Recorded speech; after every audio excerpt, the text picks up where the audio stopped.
students, myself Ramjit Singh, your history teacher from शिक्षा भारती। हम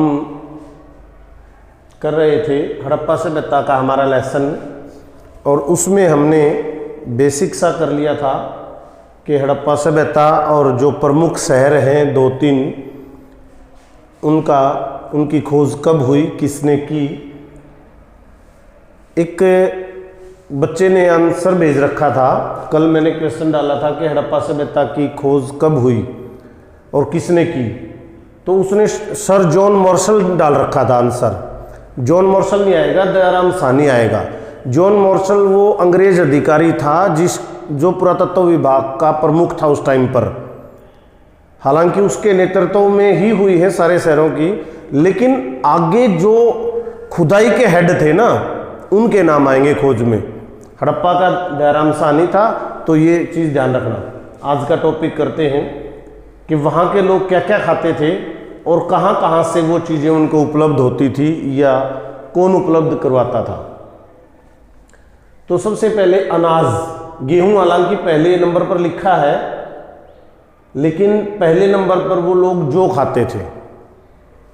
शुरू में आदमी ने जौ का उत्पादन किया है, गेहूं का दूसरे नंबर पर, और शुरू में आदमी जौ ही खाता था, गेहूं को पशुओं को डालता था।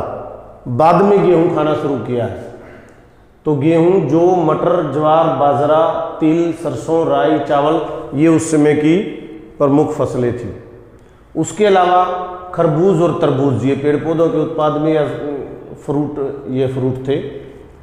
उसके बाद मांस खाते थे, पालतू पशुओं का और जंगली जानवरों का। खेती से पहले मांस तो आदमी खाता ही था। दूध पशुओं का पीते थे। तो पशुओं में उस समय पर भेड़ बकरी वगैरह थे, अपनी गाय या भैंस नहीं थी जो दूध पीते थे। नेक्स्ट है किसान। किसान को यहाँ लिखा है भोजन सामग्री उपलब्ध करवाने वाला। शहरी आबादी को भी अनाज किसान उपलब्ध करवाता था। व्यापारी क्या काम करता था, गांव से अनाज शहर पहुंचाता था। उसके बाद पशुचारी समूह था, एक ऐसा ग्रुप था जो पशुओं को चराता था, खेती नहीं करता था, वो सिर्फ पशुचारी का ही काम करता था। वो जो है मांस और दूध उपलब्ध करवाता था गांव वालों को भी और शहर वालों को भी। एक वर्ग था जो शिकार का काम करता था, आखेटक होता है शिकार। तो वो क्या काम करते थे, जंगल में जब शिकार करने जाते थे तो जंगल से जो है शहद और जड़ी बूटियां लेके आते थे। शहद और जड़ी बूटियों का सोर्स वो था। और मछुआरे भी एक वर्ग था जो मछली पकड़ने का कार्य करते थे। तो ये जो है भोजन, लोग क्या खाते थे, शाकाहारी थे, मांसाहारी भी थे, दोनों तरह के लोग थे, दूध भी पीते थे। एक और छोटा सा टॉपिक ये भी साथ में मैंने ले लिया कि भाई सामाजिक आर्थिक भिन्नताएं थी वहाँ उस समय पर समाज में, और उन भिन्नताओं का हमें पता कैसे लगता है। उनका पता लगता है स्वाधान से। स्वाधान मीन्स उस समय पर जलाते नहीं थे, शवों को दफनाया जाता था। और जो कब्रगाह मिली हैं जहाँ पर शव दफनाए गए, उनके साथ साथ शवों के साथ साथ अन्य जो है जरूरी चीज़ें भी लोग दफनाते थे। लोगों का ये विश्वास था कि मौत के बाद ये चीज़ें आगे उनके काम आएगी।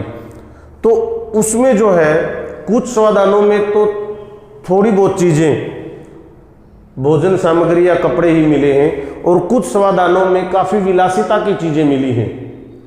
भोजन सामग्री भी मिली है, कपड़े भी बहुत महंगे वाले मिले हैं। उसके साथ साथ कईयों ने मतलब उनके साथ बकरे वगैरह भी दफना रखे थे, यानी कि, और दारू की बोतलें। तो उससे पता चलता है कि बहुत अमीर और गरीब वर्ग थे। विलासिता इसी प्रकार है। दूसरी जो है रहने की जगहों में भी ऐसे ही अंतर मिला है। बहुत सी जगह पर विलासिता की चीज़ें मिली हैं और बहुत सी जगह पर सामान्य जो है खाने पीने की चीज़ें ही मिली हैं। तो ये एक छोटा सा टॉपिक और था कि सामाजिक आर्थिक भिन्नताओं का कैसे पता चलता है। कल हम जो है इसका एक प्रमुख शहर जो था, राजधानी शहर मोहनजोदड़ो, सबसे बड़ा शहर इसका, उसके बारे में विस्तार से पढ़ेंगे कि वहाँ का जीवन कैसा था। आज इतना ही।